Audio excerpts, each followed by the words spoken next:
sort of what we do. Is Catherine participating or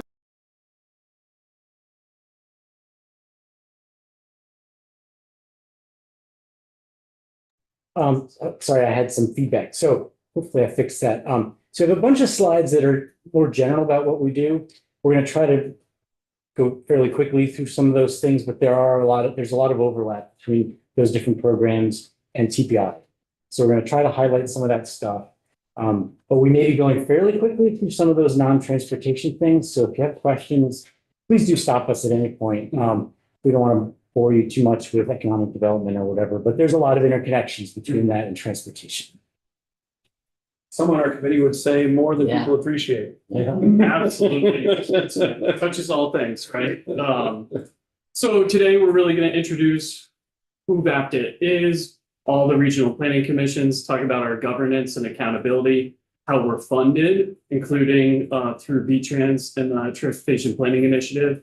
We'll talk about our role in state policy as we're here today, but also sitting on various committees and working groups. Sort of new emerging legislation and implementation around Act 250 and housing. And we'll try to curtail that a little bit to how it relates to transportation. We'll talk about our broad suite of programming, including a special emphasis on transportation and the TPI program. And then lastly, we'll wrap it up with a healthy discussion around our legislative priorities for the year and discussing a couple items out of the T-bill. So to start super broadly, we are political subdivisions of the state of Vermont, which really position us quite uniquely to provide this broad level of service. We sort of always have the tagline, in the absence of county government, RPCs play that critical role as a link between the state and towns, often implementing a lot of the regulatory work that you all do here in session. At the end of the day, we really focus on one thing, and that is our towns. We are our towns, and we'll talk about that in the governance slide in a second. And as a result, we really provide that one-on-one technical assistance to help towns on all matters within their community to help them grow, develop, and plan for the future. So that's really where we are most effective, is that space. So this is just a slide of many of our, not all of our programs, but we work in a lot of these different spaces, GIS mapping. There's a few other things that aren't shown up here. So transportation and land use have been our sort of core programs for many, many years, decades. But as funding comes around and changes, many of us are getting into brownfields, housing, water quality, et cetera. And so we have all these different programs, but a lot of them blend together, as we're talking about before. So transportation is really part of most of these other programs. And so key to us serving our towns is this local technical assistance piece. And we're often sort of splicing together funding from here and there and the other place to get a transportation project done, or working the transportation policy into the bylaws or the hazard mitigation plan or whatever it is. So, it just really, at the end of the day, it's about planning for our towns and what's best for them and how they can achieve their goals for the future. And that's especially true in our smallest communities that don't have capacity and don't have any planning, or maybe a town administrator or anything like covered in, where we might provide an extra level of sort of municipal staff augmentation to give them a little bit more support when they're extremely small. And so here's a map of the regional planning commissions. There's 11 of us throughout the state. There's 135, I think it is, staff between all of us. And we serve all the towns in the state of Vermont. And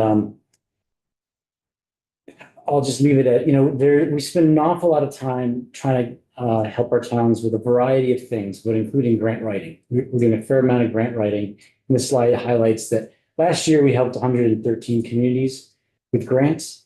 Many of them, not all of those, were transportation. We do a lot of work in towns, the money for the culvert or the ditch work or what have you. So yeah, and with that, often it's not just getting the money. You all know that grants come with really strong strings attached. So often we serve as like a project manager role or grant administrator role as well, because it's really about concept to completion, not just getting them the money, but making sure the money actually gets to the project. And we'll be talking about that payback provision of towns not being able to always spend those funds down. And in fact, there's a lot of town staff turnover, and oftentimes we'll get the question from the new town manager, like, do you have the contract for this, Yeah. for this bridge work? Or this, so oftentimes we have their documentation for that in a lot of cases. So governance is often a question asked by the legislature is, who are we accountable to? And at the end of the day, we're accountable to our towns. So each of us have a board, and that board is appointed by municipal officials in each of our towns, so that every town, like in Rutland County, from our greatest Rutland city all the way down to Little Mount Tabor with 210 people, they all have an equal voice on that board to hold us accountable. Those boards often function as oversight for our budgets, our staffing, our executive staffing, and help write and influence the regional plan, which is that sort of visionary and regulatory document for each of our regions. And then on a smaller scale, each of our boards, which are governed by bylaws written by the membership, have executive committees. And that's really who we as executive directors answer to. And again, those are made up of the officers within each of our boards.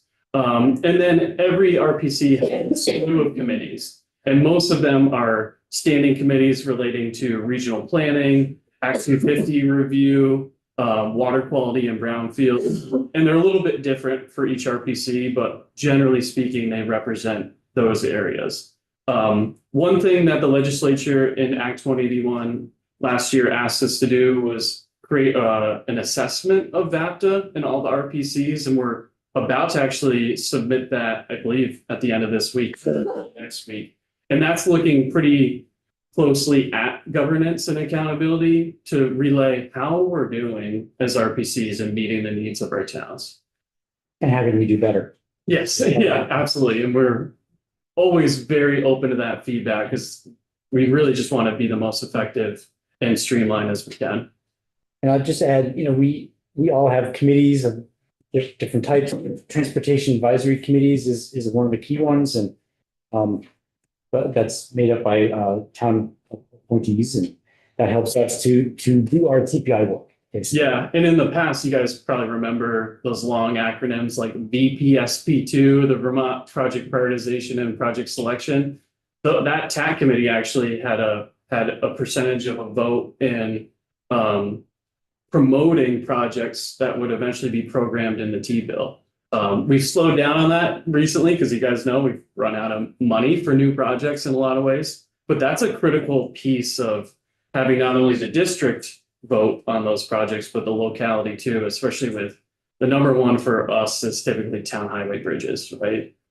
So that's an important function of that committee. I think it was 10% or something. I forget. 10%. Yeah, we shared 10 and then the district did 10, so that's 20. Yeah. It's you or me. I think, yeah, this one's me. Yeah. So funding, we have a quite diverse braided set of funding. Some of which constitutes our core funding. So ACCD, the state grant, is sort of our base level funding that comes from the property transfer tax. That is our most flexible funding, and that can be used in any way. We have certain metrics that we meet. It's a deliverable base agreement, and we have certain metrics that we must meet. Beyond that, VTrans is sort of our next base level funding, and that is through the Transportation Planning Initiative. And that's been around since the early 90s, I believe. And it's grown since then and provided a significant amount of support for towns, and both town and regional planning, if it comes to any mode, from walking and biking to public transit, aviation and rail, and everything in between. And it's a really dynamic program because we work directly with VTrans on that. And it's actually our favorite program in a lot of ways, because VTrans is just such a strong partner. And all of our planners actually meet every single month with VTrans staff as a collaborative effort. Beyond that, we have funding from several different agencies, ANR, VNM, VEM for emergency management, Agency of Administration, Building and General Services, down the list. And a lot of those do cross over with transportation, not quite as like distinct as TPI. And then beyond that, we really, each RPC sort of pursues additional grant funding outside of state and sometimes federal funding. And that really is often to meet a need. Hey, Patty. Depending on what our region specifically might need. And then finally, and most, the smallest piece of everyone's budget for RPCs is what we call town dues. And that is a little bit that the town pays towards the RPC as if you could consider it sort of a membership fee. And it's usually around 1 to 3% of our budget at the most. But it's a really nice way to sort of have the town support the RPCs, and it gives us just a little bit more flexible funding, kind of like the state funds. I think the other piece with the TPI funding, which is helpful, we do an awful lot of grant writing, like we mentioned. A lot of times we're helping towns to get money to get projects done. They're in turn then hiring us to manage it for them. And so, it's sort of, not only do we bring in, millions of dollars to our towns to get projects done through basically our efforts through TPI, but also does help us to have other funding to continue to help towns through the project. So trying to leverage that funding as far as it can go, not only internally, but for our towns. So we, as Regional Planning Commission directors or our senior staff, we're involved with a lot of different state advisory committees or boards, or Devin and I are sitting on, I'm on the stakeholders group of the, what I'm going to call the design standards update. The Vermont Multimodal Highway Guidance, which you guys are all helping, encourage an update from V-Trans. And you're on the technical advisory group. But we also sit on, I sit on a number of different ones, the Park and Ride Plan, advisory committee, and, Rail Advisory Council, somebody else sits on Aviation Council. So we're involved with a lot of that stuff, and it's good. We really enjoy helping the state with those things. So Act 181, I suspect everyone knows all about this, but so this is a major effort of ours this year. We're updating our regional plans to meet the requirements in Act 181. But what we wanted to really highlight here was just sort of that transportation connection to it all. Act 181 wants us to lay out future land use categories on our maps, but a lot of it's like working around water and sewer infrastructure, sidewalks, transit services, those sorts of things. And so we're doing a deep dive into this right now, making sure that we have the sidewalks mapped and all this kind of stuff. And there's a really big focus of ours to plan for complete streets, and new housing is going to be where we have complete streets, or where we're planning to have complete streets. So we could talk all day about this. Anything you want to add? Yeah, just that, when as part of this design standard update, one of the things we identified early on and brought to the team was, hey, why reinvent the wheel on where these design standards apply? Let's just use our future land use maps and say, okay, this design standard applies when you're in a village center or a downtown. And it was just such a perfect marriage that the folks from V-Trans and the consultants were like, yeah, why didn't we think of that? Let's do that. Not only is it important in the fact that it's consistent and no one has to guess, but more importantly, it represents what the local folks want in terms of their land use, right? If they want a downtown or a village center, then they'll be given this opportunity to enhance their mobility or their walkability. Feel free to stop with questions at any point. We'll keep rolling now if there are questions. So we do an awful lot of land use planning. So planning, zoning, and mapping here behind me. We provided this type of assistance to 188 towns last year. And, a lot of this is funded through planning grants or ACCD funding, but a chunk of it is TPI funded. So sometimes we'll help with that transportation chapter of the town plan, help to update that through TPI funding. Or we'll help to, maybe we're updating somebody's subdivision regulation road standards or something like that. So, TPI really does allow us to help with those aspects of things, oftentimes supplementing funding that maybe isn't quite enough to finish the project. Yeah. So, again, it's really helpful for us to kind of in this work. And, Yeah, I have a town plan question. Is transportation and land use at this point required to be integrated in a town plan? It is, okay. Yeah. All right, we did it in Shelburne about 6-7 years ago, and it was like very novel to do that. So I would hope that that would be the case, but. Yeah, in two ways, actually. There's like in statute required planning elements, and then there's state planning goals, and both of those for a plan to meet the standard have to be in there. So, and that's actually something all of our regional commissions do, is approve your town plans and make sure that all those components are there. Yeah. so housing has been a major focus of ours for the last couple of years, as it has been for the legislature. So we're providing as much assistance as we can do. I have a staff member who's on a local housing committee. I serve on another local housing committee. We're doing a lot of work with our towns, in particular, planning around this. And now we're being told through Act 181 to do even more of it. We're looking at housing targets and breaking those down, disaggregating that by town numbers and so forth. So we're doing a ton of work here, and there's certainly overlap with transportation, as we talked about before. We're really trying to focus a substantial amount of the new housing in our village centers, where there's transit, where there's sidewalks, where people can walk to the store and so forth. Yeah, one exciting project that's actually unfortunately on pause due to the sort of federal turmoil is a bunch of the RPCs got together a couple years ago and applied for a RAISE grant from the federal government to do transit oriented development, TOD planning, in a bunch of our downtowns like Rutland and Burlington and Virgins. And that funding is really intended to match the need for housing and downtown development with transportation, and how we can sort of fit those pieces together. Because if we're going to grow to the scale that we're sort of hoping we'll grow to, we can't do that all with just single occupancy vehicle trips. It needs to be developed in a really smart, mindful way. So that is an exciting project that we're really hoping we can resume, because we had just sort of started the project. Do you want to? Yeah, you can finish this. Okay. So we're trying to divvy this up, but there's still confusion.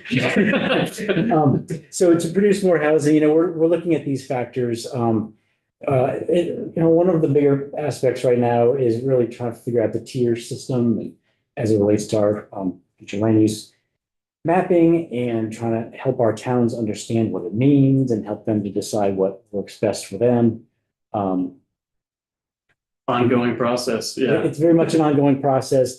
We're meeting with all of our towns right now, doing a ton of outreach on it. We're still getting them up to speed on it. So it's going to be a work in progress over the next year or two. Yeah, so economic development and community development, this is probably one of the strongest crossovers with transportation, as our built environment and how we move has a lot to do with how we access jobs and retail and our local economies. So we had a pretty broad swath last year, 126 towns. We helped with economic development.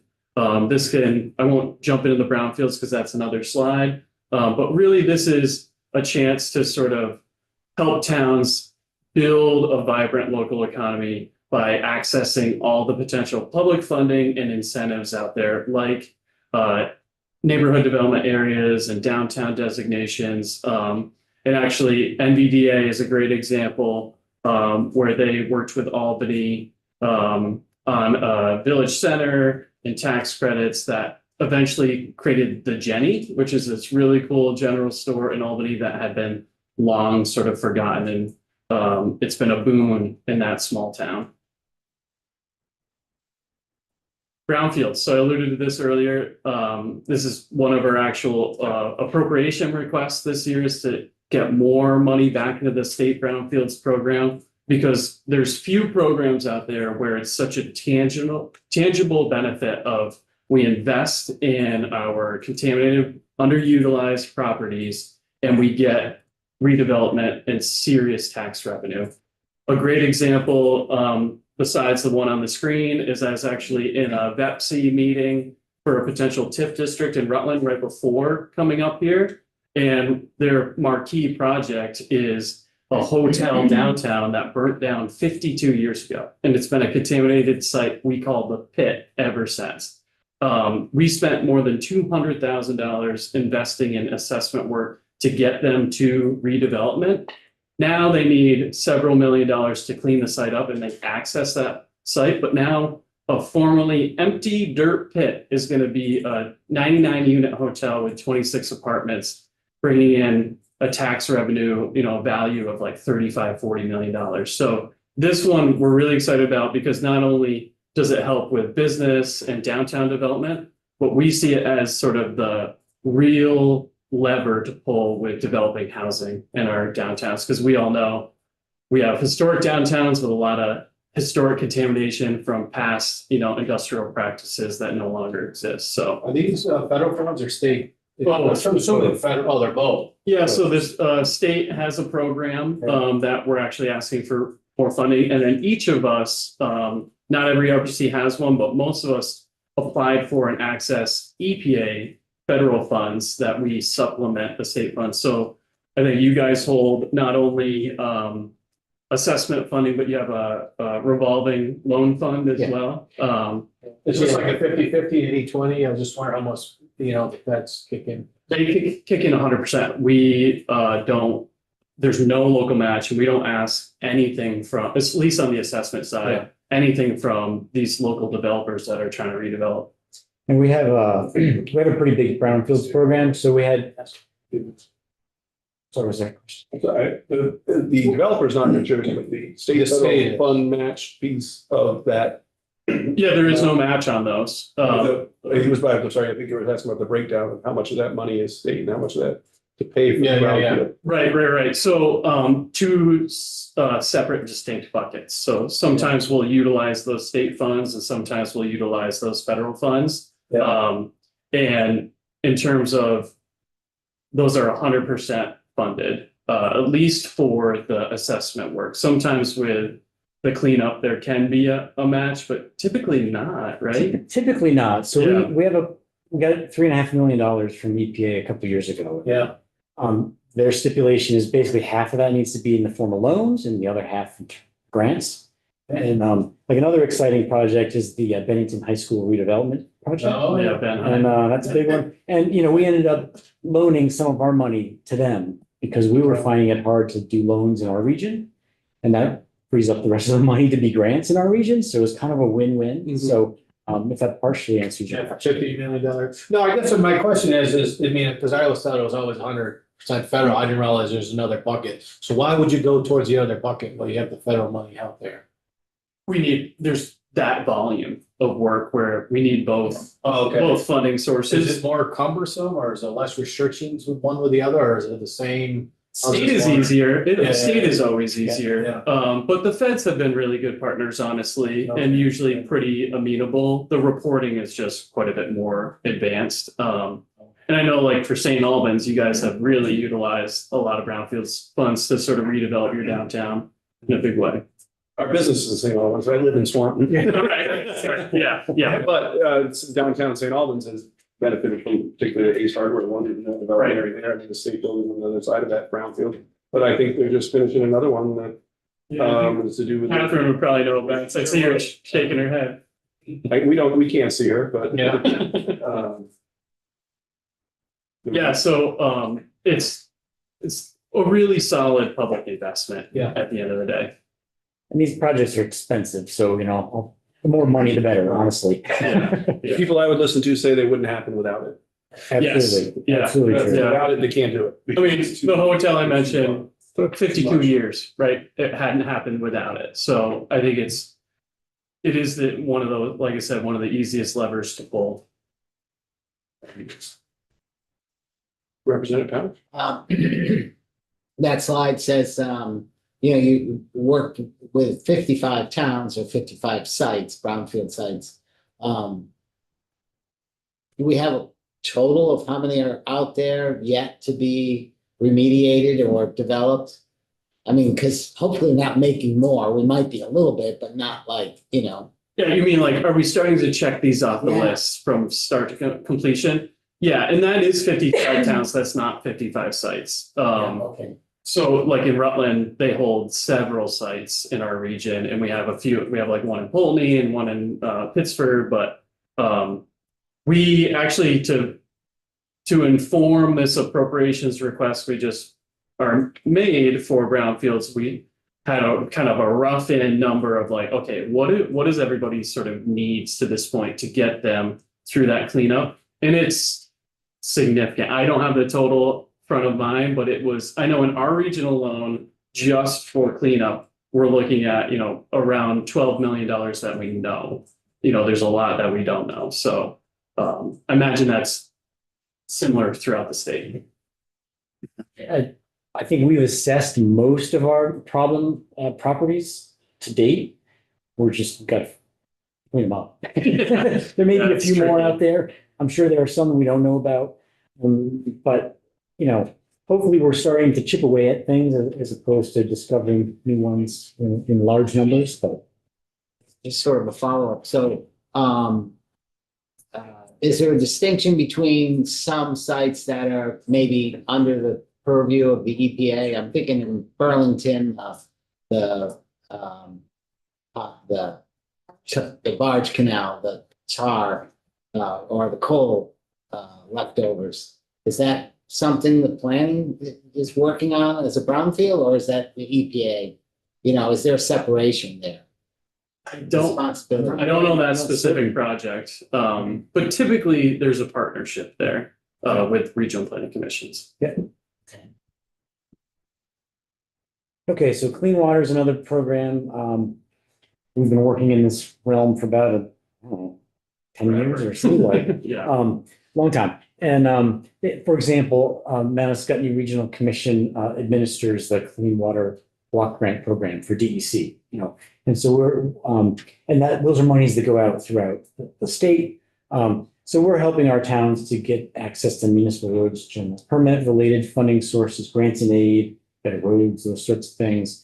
And I think this is an area where the clean water and the transportation is very interconnected. And so we're able, through these various different programs, to really help towns get a lot of projects done. They're doing a lot of ditch work. They're upgrading culverts, and just a lot of good stuff is happening as a result of those programs. and I think if you were to when MRGP first came around, and if you were to go to any road foreman, if it was Janet and Hubbardin when she was still there, I think they were like, why are we doing this? And then when we finally get those big storms and these roads are holding up much better, it's not only that we're cleaning water, but we're making our infrastructure way more resilient. Yeah. And that I think is as valuable to towns as, cleaning the water. So we really see that, especially with the culvert upgrades, right? We inventory every single culvert in the state of Vermont for our towns. In Rutland County alone, that's 12,000 structures that we just finished a 5-year cycle to do. That is how we inform a town road foreman on here's your priority list for replacement and your capital program. So they find that extremely helpful, not only from a water quality or resiliency standpoint, but just a system network infrastructure planning aspect. And there's an interconnection with TPI there. We help a lot of our towns to manage their inventories, keep them up to date. We have a town where they have a town highway, a management program. And so we help them to annually figure out, okay, we've done these many culvert upgrades. We've done, and so I think a TPI really helps us to help towns through this MRGP related requirements. So in that culvert assessment that you do, that's impressive.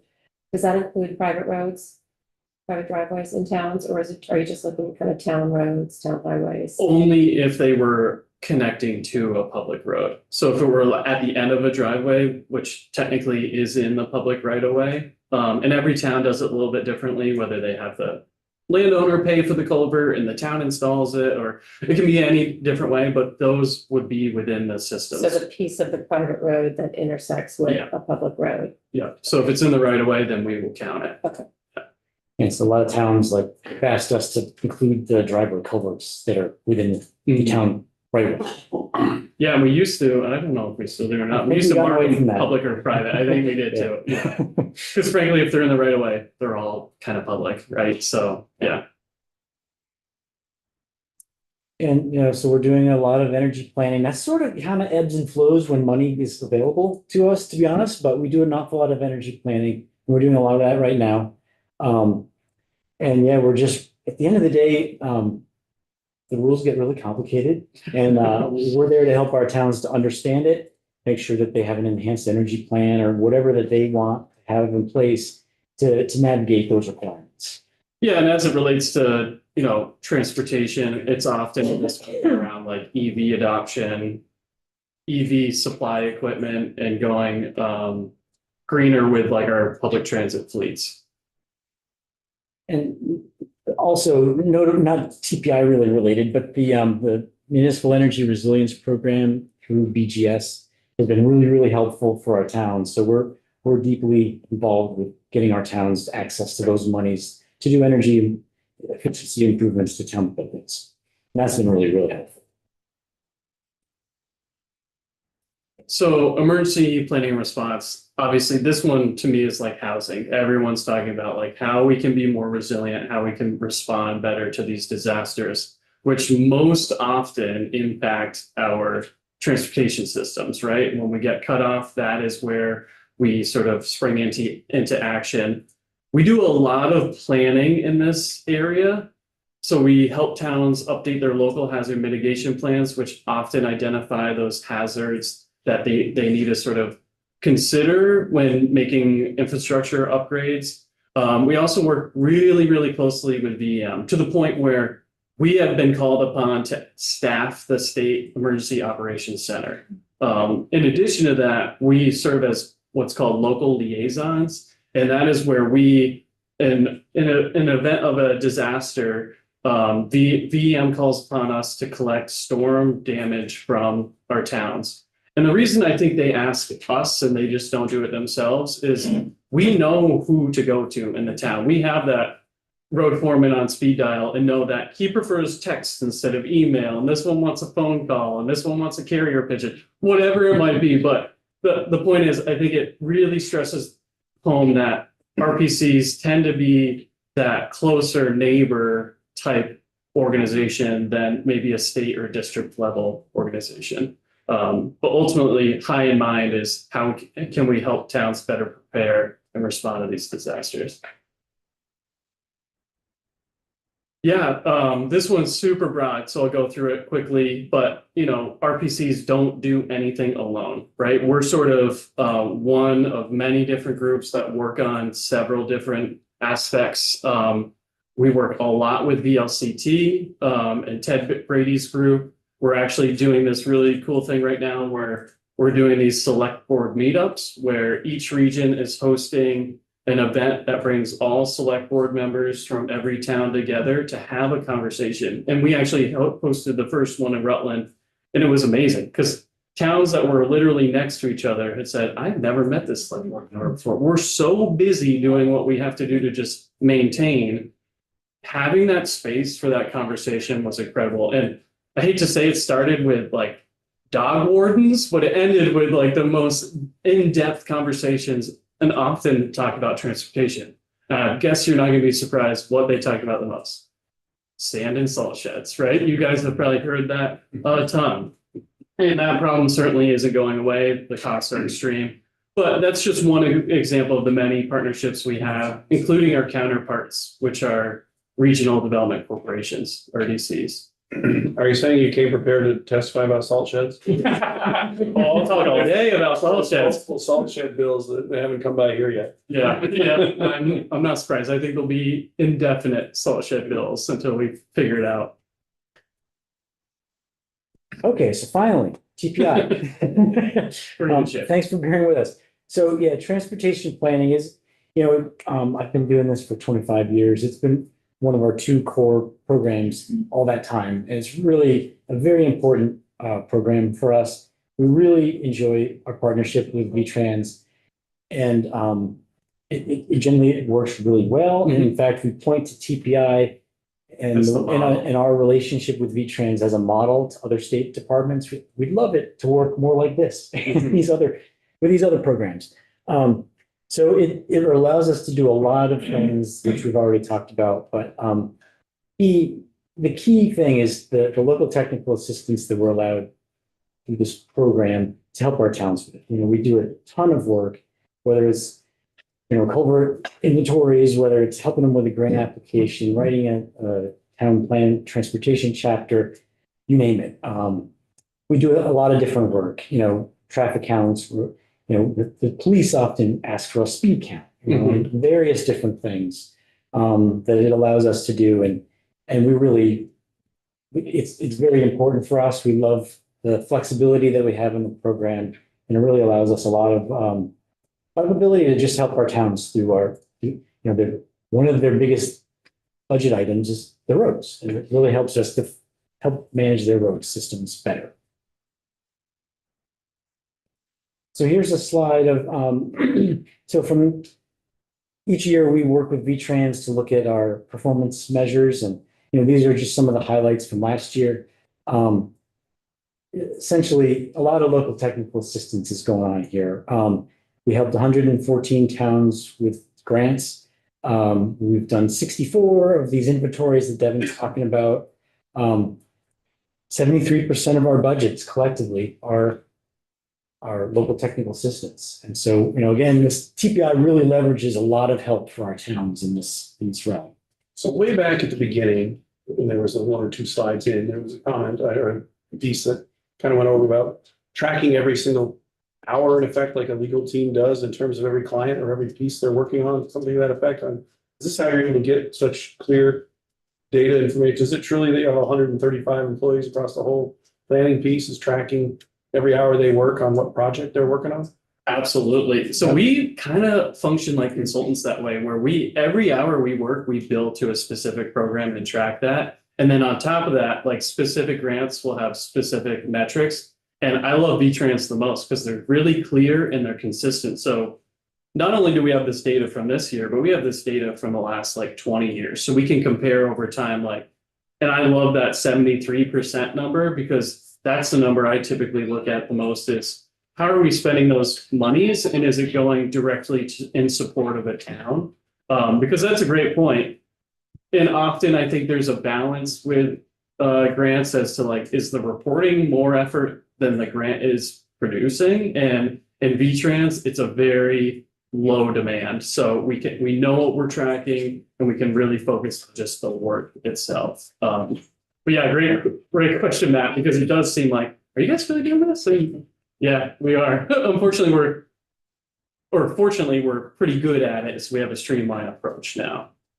Yeah, new staff come in and we show them the timesheet and they, oh my God, don't quit, please. Code that time.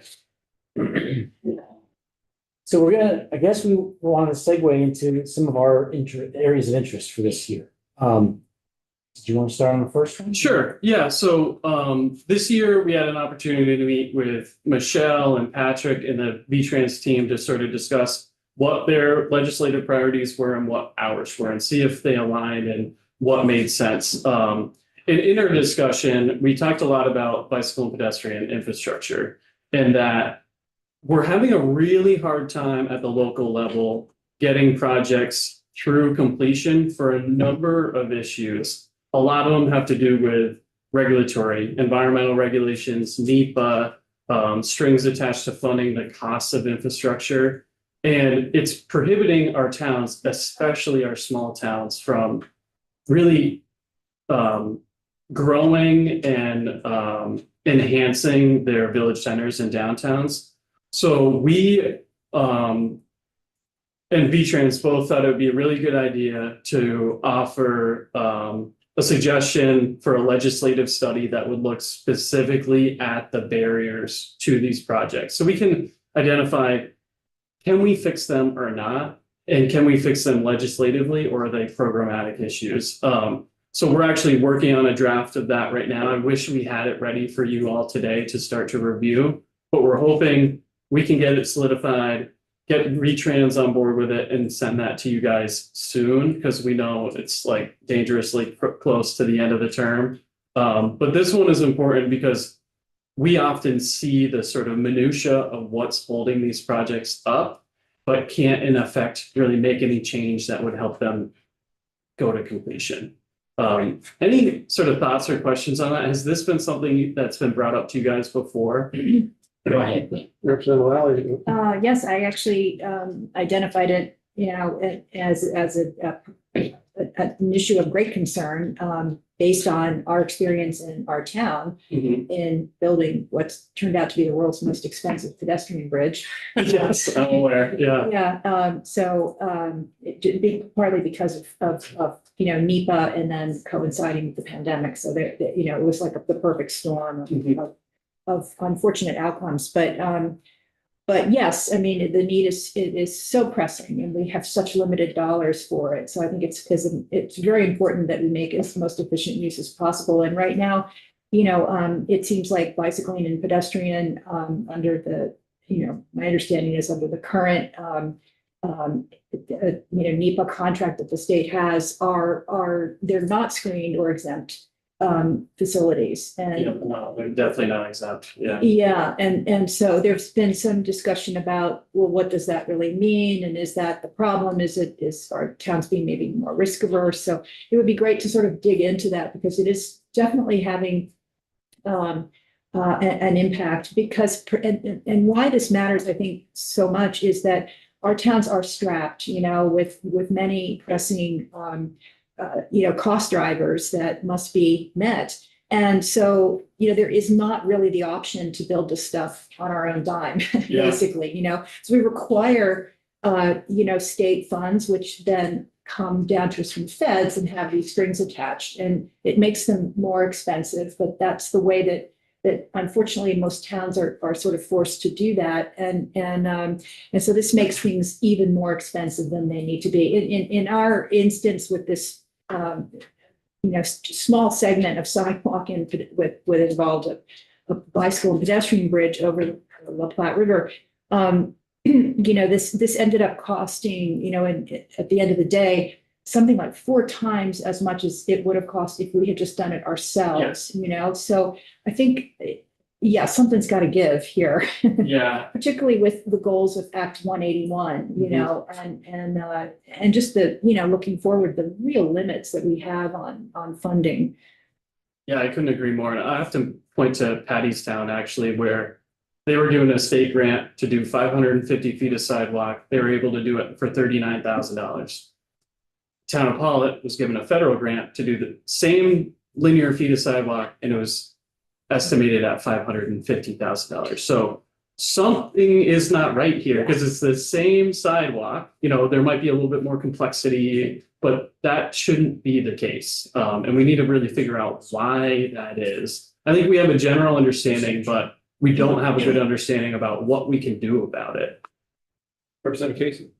Haven't we kind of overregulated ourselves? And Maybe.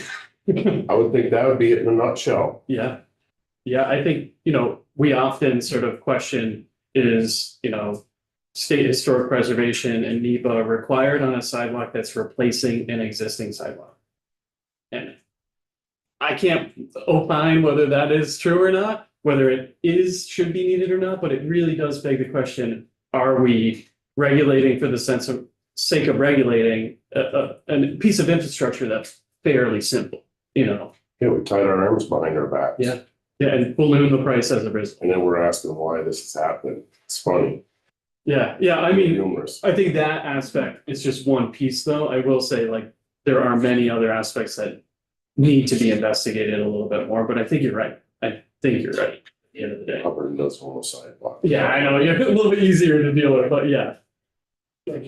So you're saying you're hoping to put together this, I'll say guidance or suggested items, and work with VTran, present it to the legislature.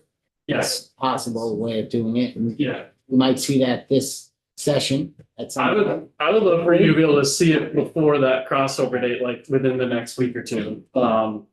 We have a draft out there. We've got to get it just solidified by V-Trans, but ideally we'd like it to happen this session and not kick the can down the road anymore. I would say in our town, we've, had a number of projects and, things are moving along and all of a sudden, what's holding us up? And it's just something there that you can't quite, get that last piece to fall on. It takes, as much time as the first 15 pieces. Yeah, yeah.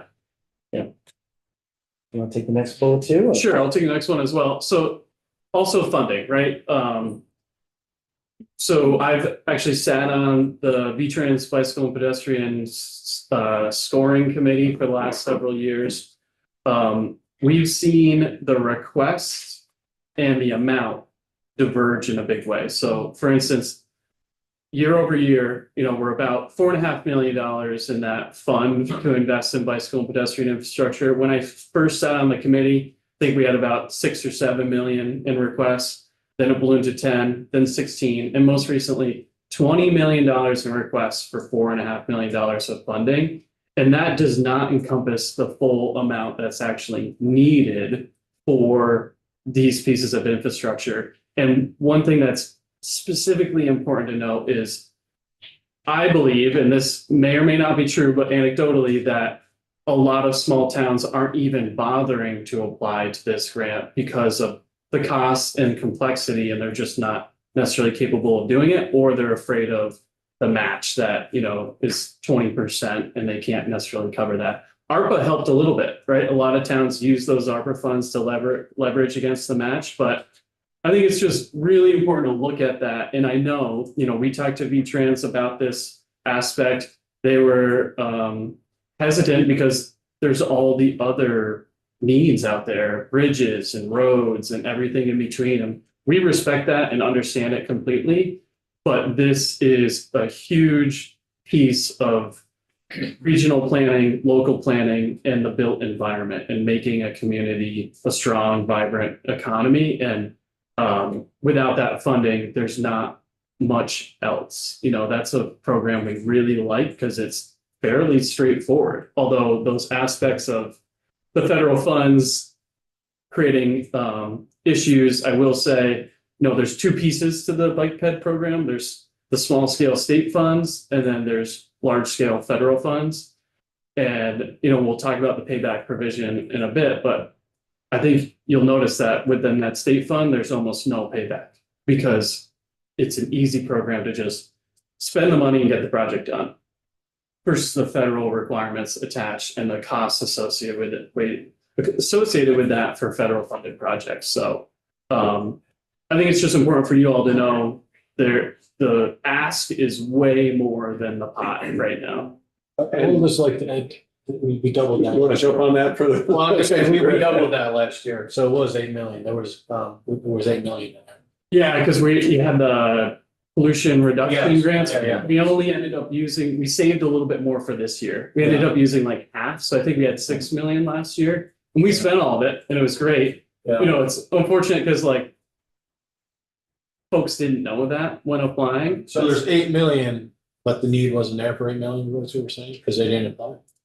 No, I'm saying the need was still greater than that 8 million. But we decided to hold off on a couple million of that to Yeah. spend it the next year, just so we had a little bit more the next year as well. Didn't want to spend it all, Alright. burn a hole. I just want to make a point that we were aware of it, we doubled it up. Yeah, no, and that was huge. I mean, Yeah. absolutely huge. Yeah. Yeah. And was that federal funding? Absolutely. I think, I forget the. Carbon reduction Yeah, funds. I believe so. Yeah, yeah. Yeah, I mean, that was hugely helpful, to put it in perspective, back of the napkin planning level cost estimates, $4 million buys about 1.5 miles, maybe 1.75 miles bike path. The need out there is tremendous, and the cost of it is even higher, so Extremely it's, expensive. I mean, it's just crazy. And I guess I'd have to comment if you're. Clearly the need means the interest is high, but the tieback you have to bring with it is. there's no direct point. There's all kinds of ancillary revenue pieces that you need to highlight and help us make that argument to all of our colleagues and all of our spots, while the money comes from registering to drive on the road and to registering your car on the road and to pay gasoline to use on the road. And our electric users have made it very clear they're ready for their mileage-based user fee, and all of these fees all come from the road back to the road. Bike and pedestrian is perhaps more about quality of life and more about the livability. I hear from the downtown and the planning of the land use and all of these pieces that come together that all collect fees and funds and issues related to that, but do not come to the transportation fund. Yeah, it is. And the money going out comes out of the transportation fund. So help me explain how I can use our transportation dollars that are helping all of those other pieces, but they aren't sharing any of their money with us. I guess is what I'm, Yeah, you yeah. don't get any of those requests and we don't get any piece of all those planning activities, all those permitting that that developers, we don't get any of that. But I'm not saying I'm aware of all of how it works, but I don't see that money coming in. I see us sending out, I look at Bike Ped real quick, it's 11, let me take the $10 million federal directed spending out of this year's budget, right? You take the 10 million that's going to South Burlington, you're back to $11 million. $11 million for Bike and Ped, some would argue is a lot and some would argue is not nearly enough, but help me point where the money Yeah, goes and doesn't go. I does not in any way say that I don't support them. I think everybody in the committee is well aware of my support of the Willamette Valley Rail Trail and our need for our town to take even better advantage of it, but my constituents do not agree.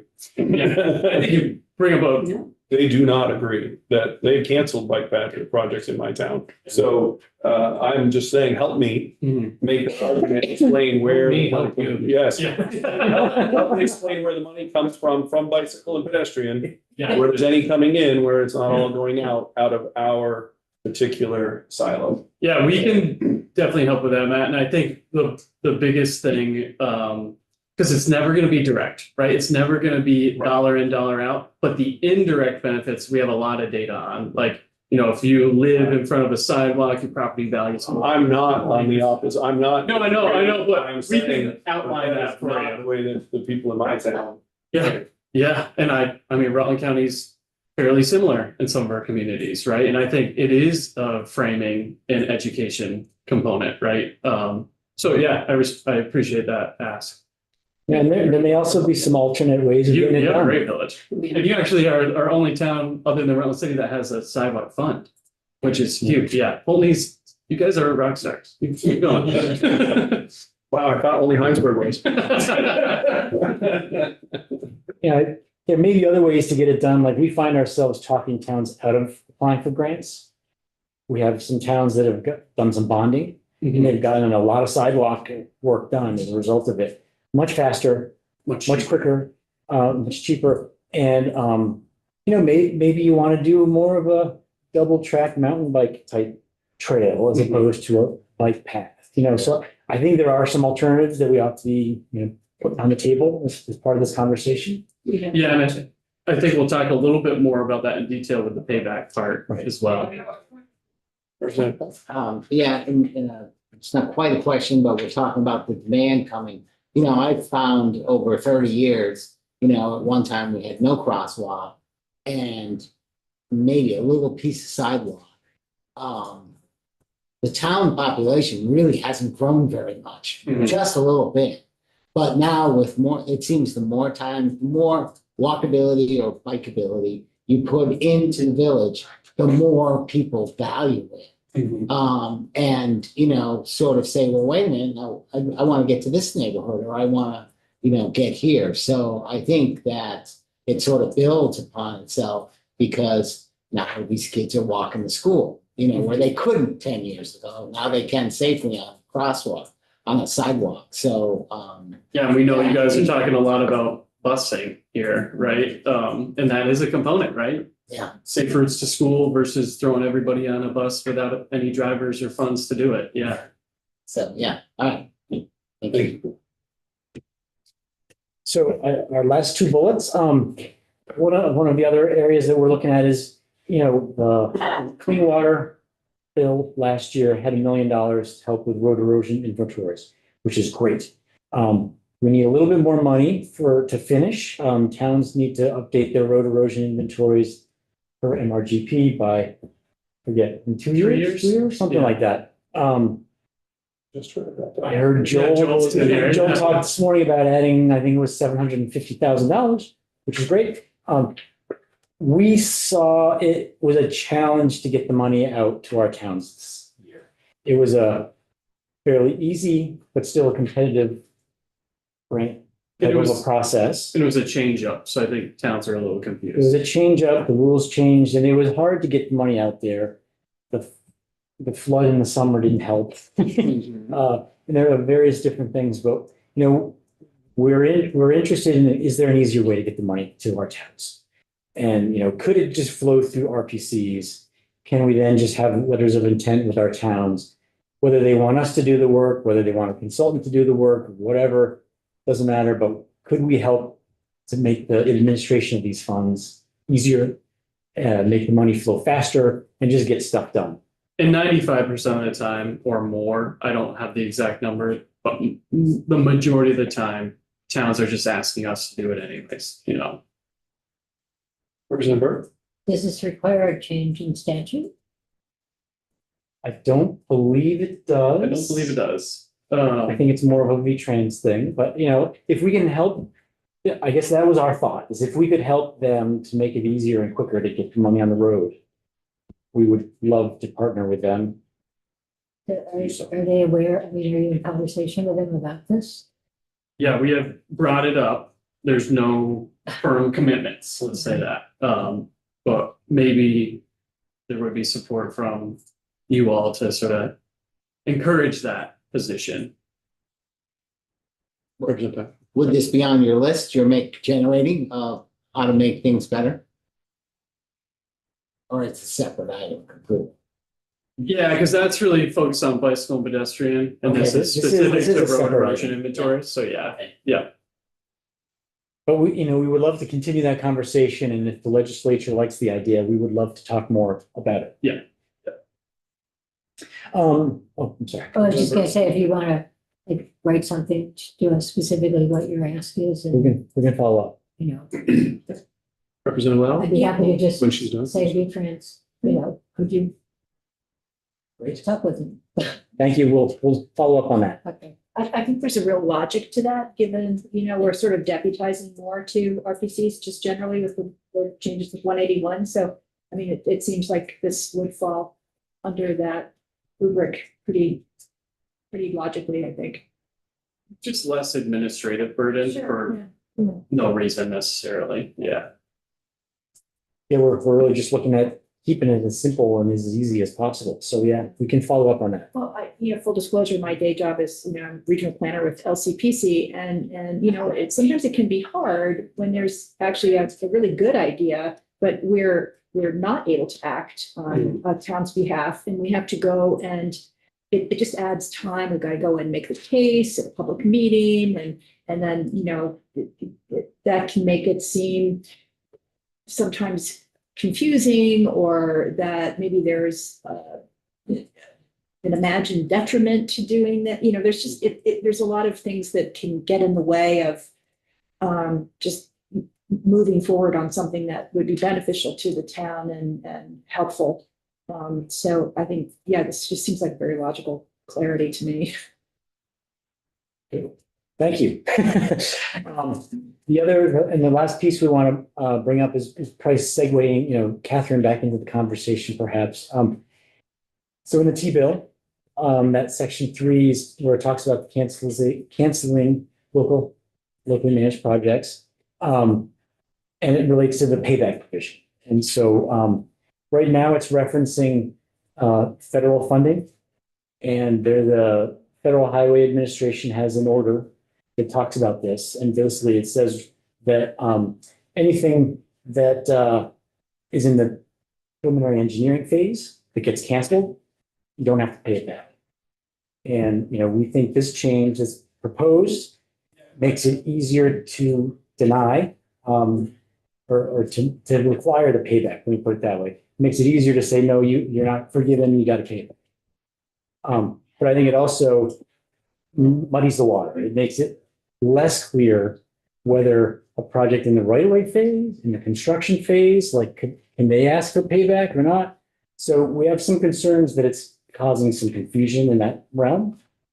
And what we're basically asking for is to put a pause on that part of it and study it and talk to V-Trans, talk to the LCT and regional planning commissions and see if we can come up with Stronger definition. a stronger idea, some clarity. And what we really want is clear criteria.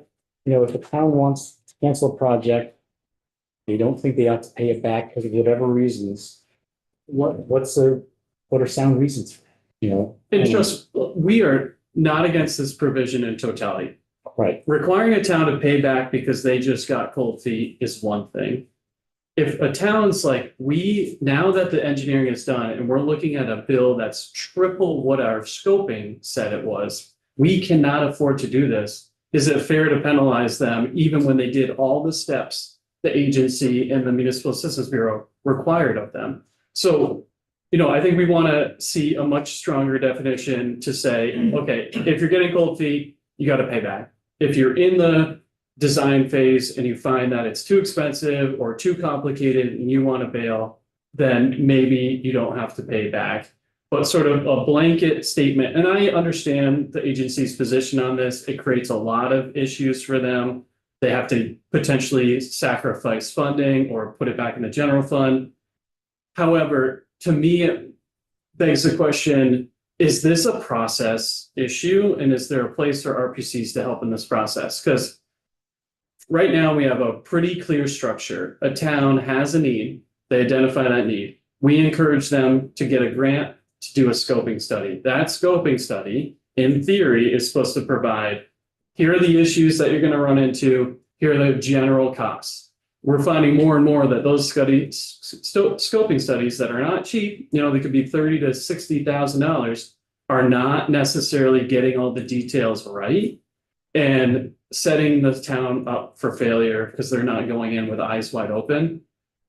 And also on the flip side, with that sort of cold feet aspect or potential public pushback, is there a way for us to sort of require benchmarks by the community to meet in order to receive this funding and ensure that you really want it and the town really supports it? And I think that's where the RPCs are well positioned, because we already help them now with the scoping studies and often manage them for them. But it feels like there's a missing component here that my concern is if this provision is enacted, towns just won't seek the funds because they'll be too scared to do so. And then what is the point of the funding in the first place if they're not accessing it? And the places like Burlington that can absorb a hit will access it. And the places like Pulteney or smaller won't, because they just can't make that, you know, they cannot leverage themselves that far. So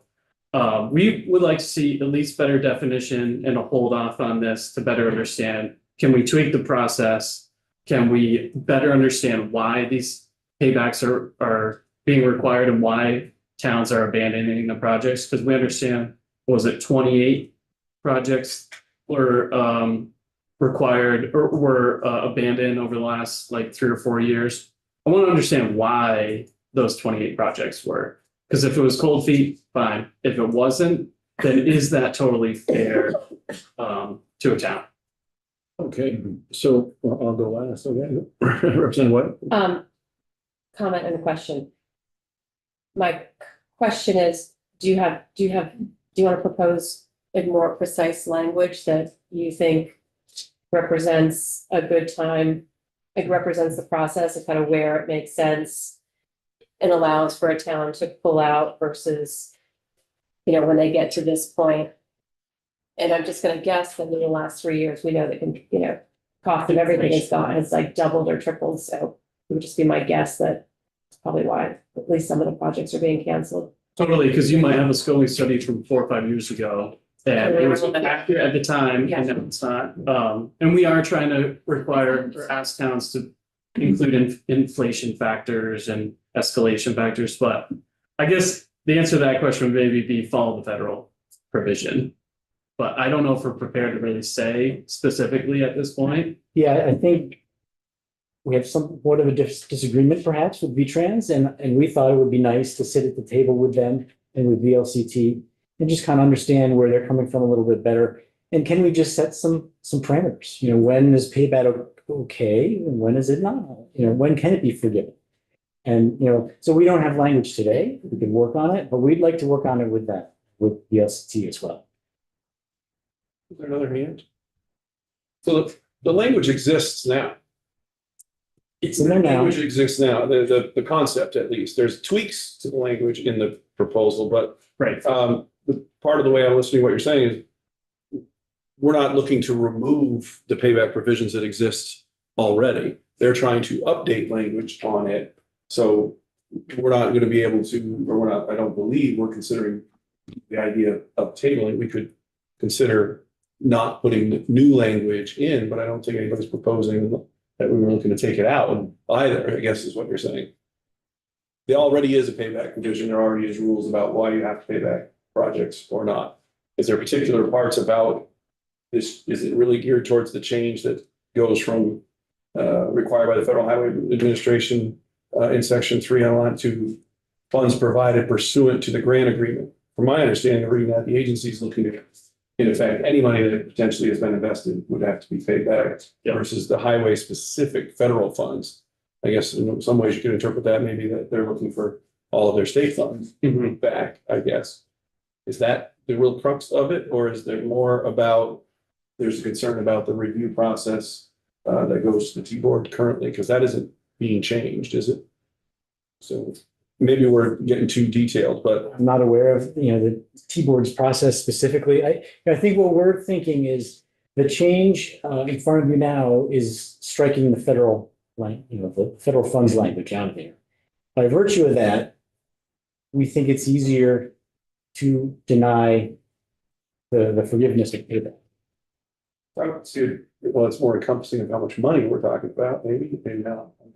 It felt like there was much broader discretion, which likely would result in not allowing any appeals. That was our interpretation of the change. And a divergence from the federal order, which says, you know, once you reach this milestone, you're on the hook. Before that, you're not. So I guess more modeling, at least in the interim, what the federal order is and not including those state funds. There's also a part where we're going to expand the definition from just a municipality that might have to pay it back to, or the local sponsor of the control. I'm not sure how that changes. It's not just the name of the municipality. Oh, interesting. Outside the municipality, or changes that are outside the municipality or local sponsors control. I'm not sure what that means exactly to. I think a lot of times, organizations have to apply for these grants or funding through the town, Okay. right? Correct. Yeah, That's right. yeah. They need a town sponsor. Yeah. Town sponsor, but it's, you know. Yeah, I mean, it sounds like we can get to an agreement at the end of the day, but that agreement doesn't sound like it's gonna happen now, but I think, I think my thinking is that, seeing how this train's leaving the station here pretty soon, is that we can just put in a placeholder, come up with some language, if it's amenable to the committee. Just saying that both sides will sit down, come to an agreement. It's gonna go over the Senate, so that gives us another, month and a half. And see if anything can be worked out or something like that, if it's, We can certainly think about what we need to do. That's part of the reason why we have Yeah, yeah. testimony that comes in from, Yeah. we're both in agreement on that. That's why we have testimony from multiple sides that Yeah. comes in and says why the concern or where they're at. And I apologize, I don't know, sometimes we have agency available in the room and sometimes we don't in scheduling, and we don't these couple of days, but we didn't know that when we first scheduled it. So, Totally understand. and not that we would solve it right here at this moment, but I think we can say that we hear the concerns. Are there other questions along this line? So. Catherine, did you want to add anything? Yeah, if you want to stop sharing, then can you hear me? Great. Yes. Yeah, I think that the conversation was pretty clear that the basic point is that the current system already struggles, even with the narrower definition and tying it to the federal payback provision. So taking an already struggling system and expanding the scope and the scale of it is problematic from our perspective. And that struggle is in the adjudication of it or in the decision of it or? The struggle is in the complete discretion at V-Trans to decide how much the payback is for the project sponsor. The way the system works right now, even a project sponsor who wants to cancel a project doesn't even know what their required payback will be until after they've decided to cancel a project. So it's difficult for municipalities to even make a decision, and sometimes they get stuck with legacy projects that they don't necessarily want to continue on because of this payback provision. So there's a lot of challenges like that already in the system, and so we really think there needs to be a step back before broadening the language to really put some guardrails on the decision-making process and make it more transparent and predictable. That last bit. Yeah. Thank you, Catherine. Thank you very much. Does anybody have anything else to add? We've hit our time frame. It looks like you covered all of what we asked you to come in and do. I appreciate the time and I appreciate the feedback and Thank you. Thanks for the discussion, especially post lunch. I know that's not easy. That's not easy. Yeah, thanks for having us. We Yeah, appreciate really the good time. to see you all. Thank you. Yes. Thank you. all righty. So we're gonna transition into our next. Yep. So we've heard from a little different perspective from regions today, and now we're going to hear something I don't recall hearing in the last couple of years. We're going to hear directly from a town on their feedback in terms of Good luck on Tuesday. town manager, who's a former town highway foreman as well. So maybe I should hand this over. Maybe I should hand this over to you to take over this part from here to do introductions, but we're certainly looking forward to having Sure. Heinsberg here. Quite proud to have Todd provide some testimony on some of the challenges of municipality dealing with roads and, the grant process. I think he takes advantage, Heinsberg takes advantage of it as much as possible. And we also had a significant storm event that, it might be just nice to hear the process that we've had. So I'll let Todd introduce himself. Good afternoon. Yes, I'm Todd Olet, town manager in Heinsberg. I've been here 4 years. Prior to that, I was the town administrator in Jericho for 11, and before that, the assistant town manager for the town of Essex for 5 years. And before that, I spent 2 years as a legislative assistant with the League of Cities and Towns, and the Transportation Committee was one of my beats. So it's been here before, but it's been a long time. I should have looked at the agenda a little earlier. I didn't realize I was going to be the star witness here, but that's okay. I've got a lot of knowledge. I can kind of just give you a brief overview of Heinsberg and sort of what our highway spending looks like, the issues we're facing that and then, I'm totally open to questions. I'll see what I can answer. But, I think most Vermont communities are similar to Heinsberg in that their highway budget is their biggest budget in the town. And that's really their the main service they provide. What we are facing is, increasing demands on the transportation system, increased cost. For example, I took just a quick look at, what we paid for paving in 2019 and what we paid for salt versus what we just paid this last year. The price of paving has gone up 25%. Salt has gone up 13%. And I will tell you that Heinsberg's paving budget hasn't gone up at all since 2019. So we are doing less with the same amount of money.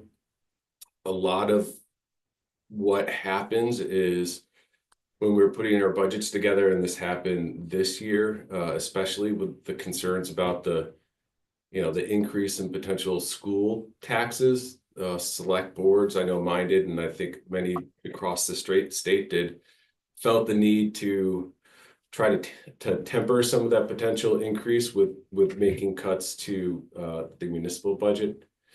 The downside to that is those expenses aren't going to go away, and those demands aren't going to go away, and they're just going to come back the following year or the year after and be more expensive. So whatever support municipalities can get from the state is really beneficial, but it's not very much. In Heinsberg's case, our total highway budget, when you talk operating capital in debt service is $1.5 million. $1.5 million, and what we received in highway aid for the most recent fiscal year was $152,000. So, a tenth of what we spend each year. And I took a look back just to see, I just picked the previous fiscal year at random, and in fiscal year 13, our state aid was $132,000. So over that 13-year period, the funding has only increased about 15%. So a little more than 1% a year. For perspective, the town's highway budget has increased by 50% from that time. It went from $1 million to 1.5. And part of that is because of deferred maintenance and not being able to, raise all the funds that we need each year to do the projects. Another piece of that pie is having the staff in the equipment to do the projects. Very similar to the law enforcement world, we're facing real challenges in finding highway workers, which means in some instances we have to contract that work out, which again then is a little more expensive. I've had good success in the past with the paving grants. I would say those are probably the easiest and probably go the furthest of the grant programs, and eligibility for those seems to happen much quicker. The structures program is a little more difficult. It's not always clear when you're eligible for a grant. Heinsberg has had plans to replace 3 cross culverts on one road segment that's pretty steep that because the culverts are undersized. And whenever we have heavy rains, it causes pretty significant damage, as it did this past July. The town has been applying for the grant to do actual construction since 2021, and we're still not eligible. And it looks like it would be another 4 or 5 years, I think, before we'd be eligible to get those funds. And as you would expect, during that time, the cost just increase. I have a question. If it's okay to interrupt you there for a second. Please do. Representative McCoy has a question. Thank you. I just have 2 questions. What the population of Heinsberg is, and how many miles of road in Heinsberg? Thank you for asking. Those were the first notes that I wrote down that I skipped right over. 4,700 people, and we have about 50 miles of road. But yeah, I would say it's about 50-50 gravel and asphalt. Okay, thank you. Sure. And it's a little more background. So talking about that, just kind of the budget pressures. The other pressures we have is there's been, very little growth in the grand list. So we have, pretty much less taxing ability to raise the funds to take care of the roads and bridges and culverts. Getting to the storm this past July, Heinsberg had some pretty significant damage. So far, we've spent around $600,000 in repairs, but it's very likely our total repair costs are probably be $1.5 million. It depends on what we do with two bridges that were pretty destroyed that need to be replaced. For context, the town's operating capital budget is right around $5 million. However, we were fortunately, due to having an unassigned fund balance on hand, which not a lot of towns do, we were able to take advantage sort of that disaster and do a lot of mitigation work. So really armoring of ditches, upsizing culverts wherever we could. It was a bit of a risk because we weren't sure, what of those expenses would be refunded by FEMA. But so far, it's looking like those measures have paid off. I think we were in a 6-week span, we replaced something like 35 culverts. Prior to that, we probably hadn't replaced 35 culverts in 10 years.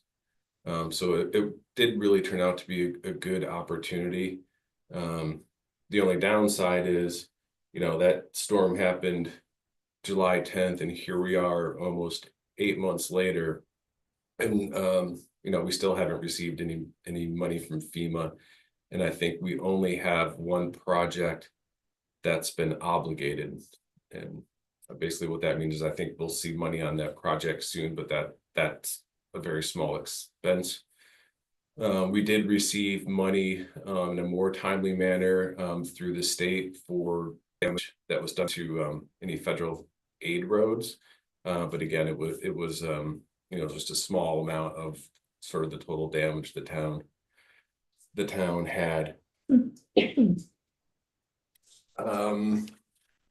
the trouble, sort of the concern is going forward with the fund balance is, will we have the fund balance available should this happen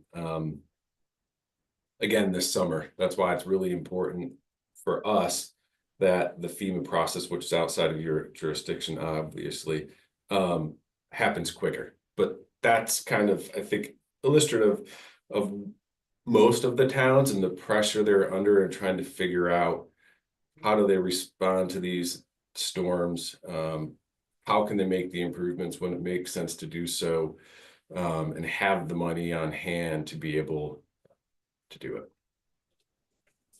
So, Todd, if you could hit rewind to the day you walked in 4 years ago and you knew that this storm was coming to you or your colleagues across the whole state that are in your town manager positions, what would you have done differently the first day you got there? What would you have done that you couldn't do or you didn't do that you'd want to give as in effect advice to the next town that's about to be hit and isn't ready?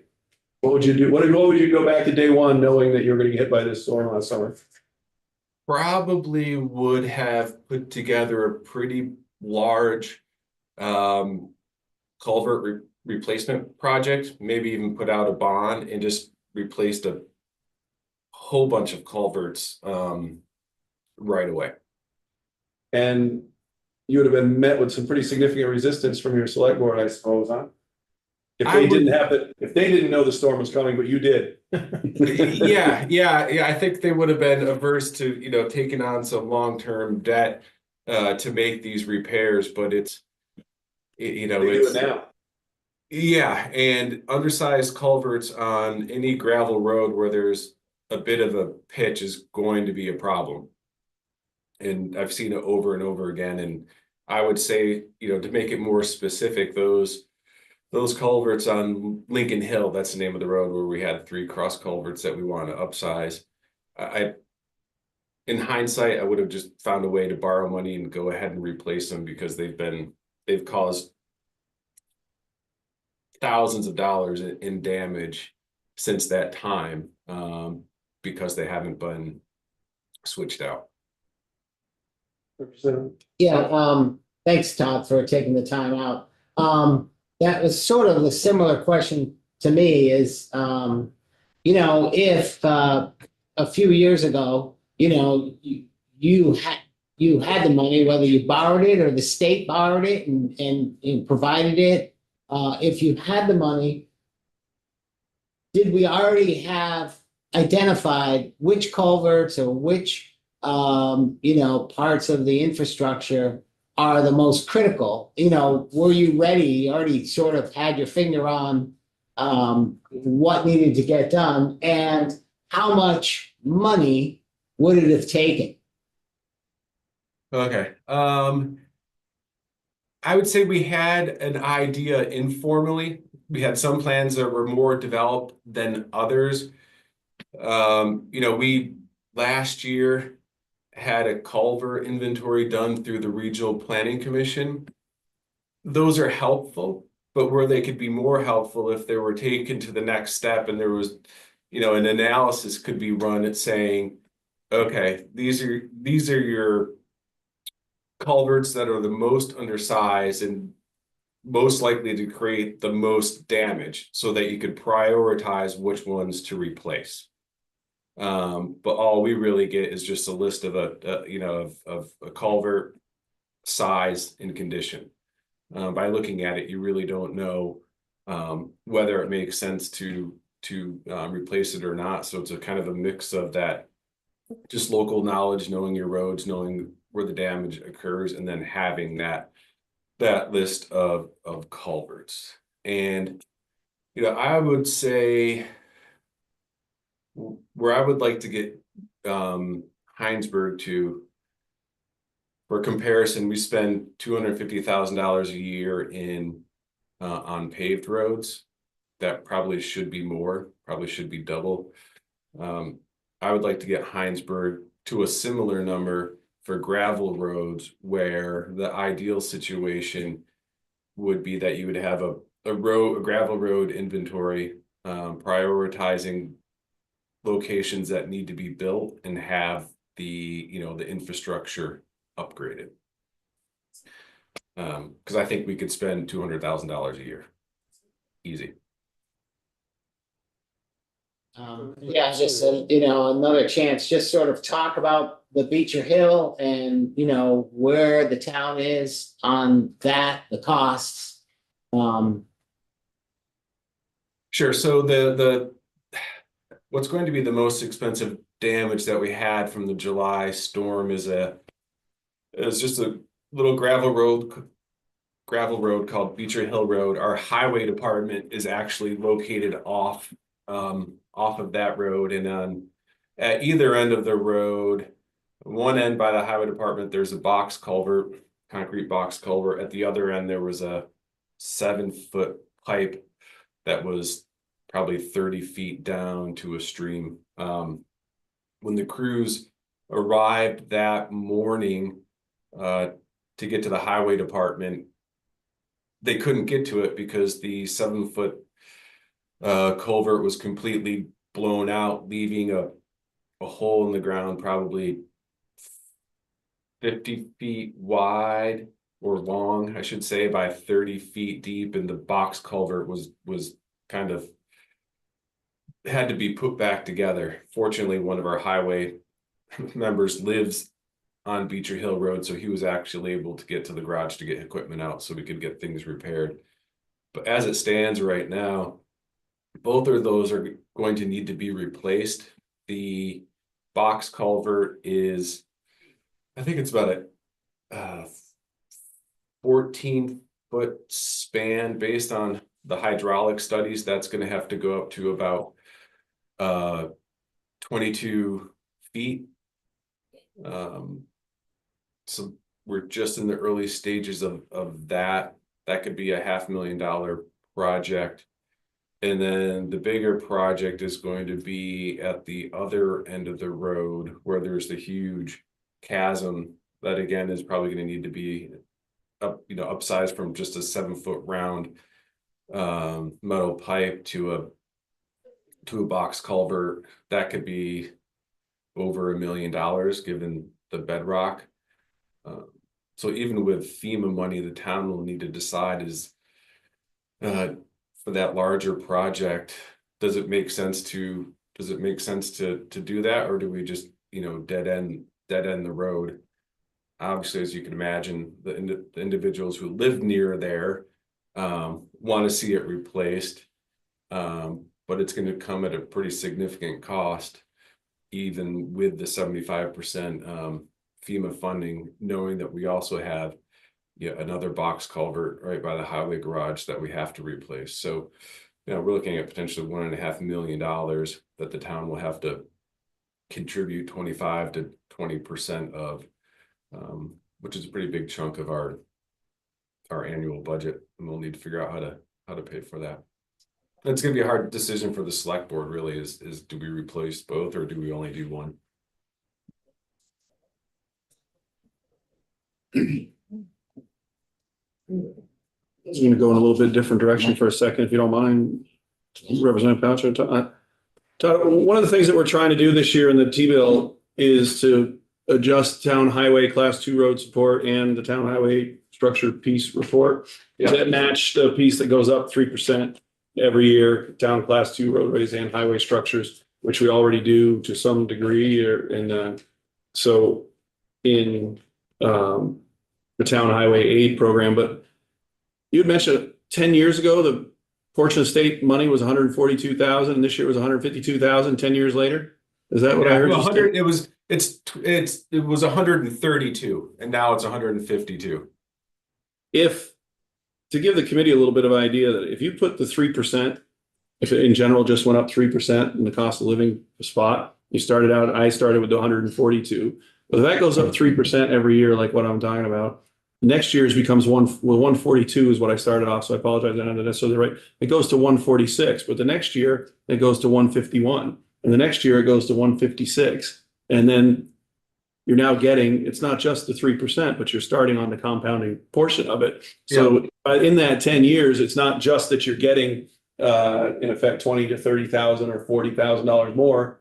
You also got 30,000 more the year before, and it ends up being every 6 years, you're getting almost a whole other year, or every 8 years, you're getting another whole other year of, in effect, town highway money. Now, it's not the answer to everything, but it's substantially more than what it seems like just at the 3% because of the compounding, because the base is going up. So assuming it goes up every year. Assuming, well, it sure feels that way these days, but it may not go up every year. But that is something we're trying to do. We definitely struggle with it, take state transportation dollars versus how much goes to town, but to be flatlined is what one of the things we're trying to change this year. Flatline doesn't work. No, and I think, that would be the most beneficial thing statewide. Every town gets the money, and knowing that there's, a chance of more, or at least a minimum increase would be really helpful. We don't have to apply for the money. It's there. We just got to make sure we spend enough of our own money. That would be really helpful. And the other thing I think that would be helpful from my perspective is if the time frame between when a town is eligible for a structure grant, if that could be reduced, that would be really helpful. So when we talked briefly on this, I don't know, maybe even before I came back to the legislature, I said, I think I'd like to help towns prepare for climate resiliency. And I mentioned, increasing the structures grants, which you told me about, hey, we've applied, but we knew where we needed to do it, and now we don't need it anymore because the storm did it for us. But when I mentioned, of these grant programs, there's several, the 2 or 3, or just the town highway aid program. I thought you had said, hey, put it in there because it's totally flexible. Yes, yeah, I did. Yeah. That's why I said it, increasing the general highway aid would be the most beneficial, the quickest. And so I'll ask you, my concern with that is that, I think the state, and I can defend providing towns additional funds for resiliency. And then the question is, have we clearly identified where those towns would use that? Versus my concern would be if we just gave highway aid, maybe even Heinsberg would just pave more roads and we're still not better off for the storms that are coming, I guess. Yeah, well, it's something that just came to my mind, and I don't know if the committee has discussed this, but let's just say if the state were to bond for some money that would be available to municipalities to do some of these bigger resiliency projects, that was sort of a one-time boost of money that could be funneled to the municipalities who have projects ready that are for climate resiliency, and that resulted in sort of the town being able to get around some of the requirements on long-term debt so we could just move quickly. That would be really helpful. Okay, it's something I sort of thought about too, but Well, it sounds like That's right, I'm gonna let you finish it. the issue of, is it better to put it into competitive grants or to put it into the town highway aid that everybody gets? That's. And I don't know about state bonding for that. I don't know whether we could do that. It's an interesting idea. Yeah. Because there are Discussion for sure. It's a big discussion, but big project, just your little town with those two huge projects, that's replicated all over the state. yeah. If it's not, it will be Yeah. next year or the year after. Yeah, not every town right We'll now. run that- into it, yeah. yeah. But it feels like investing the money ahead of time will, in the long run, save. And maybe we keep the pressure off the property tax. I mean, it's a shame in my mind where the storms don't hit every town in Vermont, but they hit Heinsberg for sure, and some other towns in the Northeast Kingdom for sure. And now they've got those town budgets are now under a lot of pressure. Yeah, it doesn't seem quite fair that it's so random. Todd, I'm sorry to interrupt and Representative Pouch. I have to leave for a quick meeting. I apologize a little bit before the spot. There is a few more minutes for you guys to keep going, but I think one of the things that I really am going to be left with is that we've always heard from the agency on all of this piece, and I've only been here for 3 years, but I don't think that we've ever heard a town highway day. We have $102 million, $103 million in town projects, all in this spreadsheet of town highway aid, town structures, federal disasters, town highway, non-federal disasters. We've never had even a full day of town.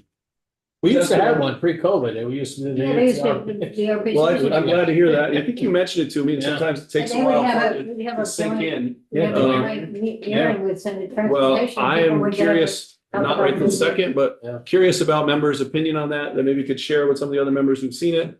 And, we always talk about having to take testimony from all sides. Yeah. We don't have a testimony on this side until now. And I really appreciate you taking time out of your day to talk about it. And, maybe we didn't get to cover as much as we may like or not like today, but you've certainly sparked some interest in different directions that maybe I had before.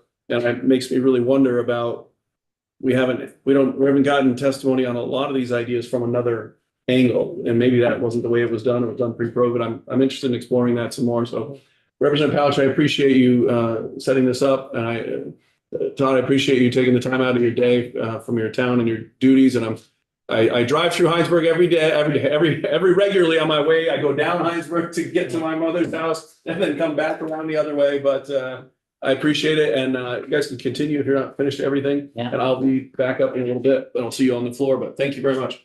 And I would definitely want to go down in that different direction. No, it's all you. Yeah, is there, I don't know if there's any more questions, but Todd, have you got anything else to sort of add to leave us with?